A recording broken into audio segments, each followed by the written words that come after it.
Hello everyone!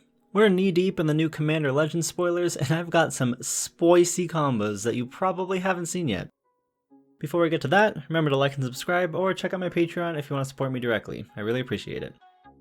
Our first combo today is centered around Mazzy, True Sword Paladin. Mazzy buffs enchanted creatures that attack your opponents, and she lets you exile your auras that go to the graveyard and replay them until the end of your next turn. I am actually super stoked for this commander. My first commander deck ever was a Naya deck, so I've had a special place in my heart for Naya commanders. But a lot of Naya commanders end up being kind of boring. They almost always end up as token commanders or just chonky dude combat decks. You're boring. You're boring. Step it up, find something new. You're boring. This is the first really unique Naya commander we've gotten in a long time that's actually piqued my interest. But I feel like a lot of people are misunderstanding this commander. It seems like everybody is focusing on playing auras that buff your own creatures, or maybe auras that go to your opponent's creatures.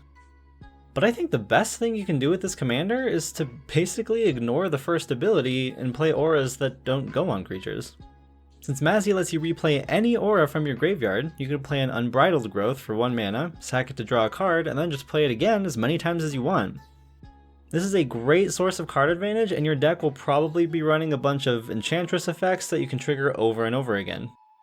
If you have an enchantment sack outlet like Aura Tog or Faith Healer, two cards that I definitely did not know existed until I made this video, then you can loop other cheap auras like Abundant Growth to do the same thing. There's also Claws of Gix as a backup sack outlet. It's not quite as good, but the options for enchantment sack outlets are very limited. Another great aura to sack over and over again is Wild Growth, since it's basically free. It costs 1 green mana, but it gives you a green mana, so it's kind of 0 mana. And lastly, you can even use Mazzy on curses, since curses are auras. The best curse would probably be Curse of Silence. You can play it on somebody and name their commander, and then if that player ends up playing their commander at some point, you can sack the curse to draw a card, and then replay it on someone else. With all these little tricks, I think Mazzy might be a really strong Enchantress commander if you keep looping these 1 mana auras. Next up we have Myrkul, Lord of Bones. Myrkul is a super weird commander. She has indestructible as long as you have 20 or less life, and she lets you exile your non-token creatures when they die to make non-creature enchantment copies of them.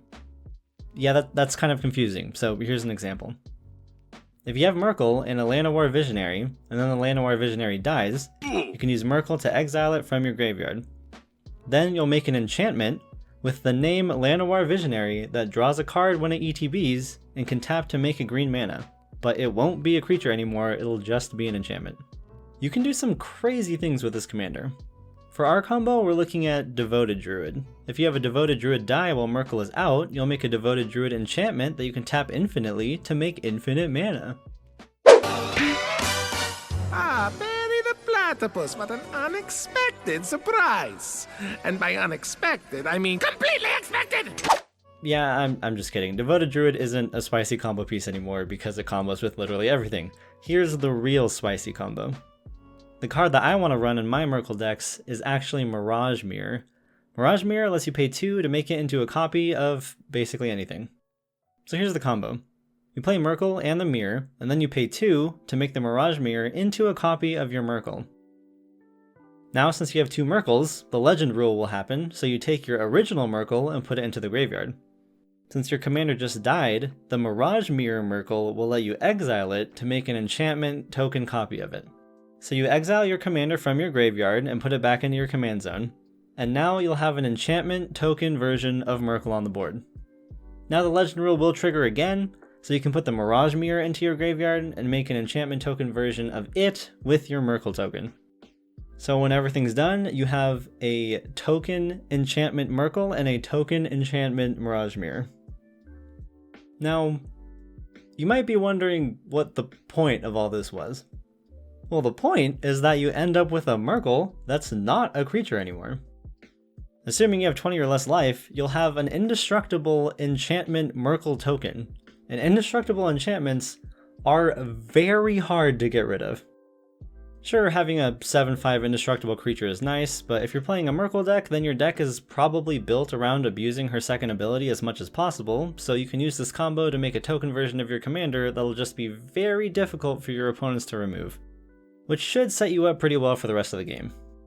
Also, if you don't mind holding up 2 mana, then you can just leave this trick for when someone tries to Swords to Plowshares your commander, and you can just switch it out with an enchantment token version of it. The last combo today uses Abdel Adrian, Gorian's Ward. When this guy ETBs, you can exile as many of your own non-land permanents as you want until he leaves the battlefield, and you make a 1/1 white soldier creature for each permanent you exiled.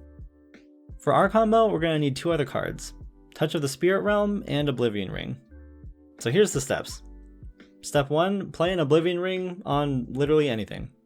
Step 2, play Abdel and exile your own Oblivion Ring, making a 1/1 token. Step 3, play Touch of the Spirit Realm and exile your Abdel. Now we can start the combo. Abdel will get exiled and bring back your O-Ring. Then you can use the O-Ring to exile your Touch of the Spirit Realm, which will bring back your Abdel, and then you can use the Abdel to exile the O-Ring again to make another 1/1 and just keep going from there. We've basically made our own triple Oblivion Ring loop, but every time we go through the loop, we make a 1/1. And luckily, you can end the loop whenever you want, just by choosing to exile something else, so it's not going to break the game or anything. Abdel will just enter and immediately leave the battlefield over and over and over until you have infinite 1/1s.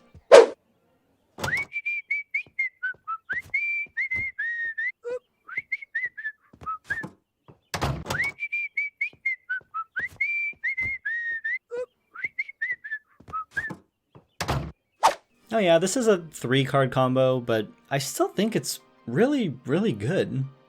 Touch of the Spirit Realm is just a card you want to put in your Abdel deck anyway, because its channel ability lets you flicker Abdel, and Oblivion Ring is still a pretty good removal in Commander. So you can put these cards in your deck for their normal purposes, and every once in a while you might get lucky and pull off this crazy combo. That's it for today. What is your favorite combo from Commander Legends? Let me know in the comments below. And as always, thanks for watching. Tofu out.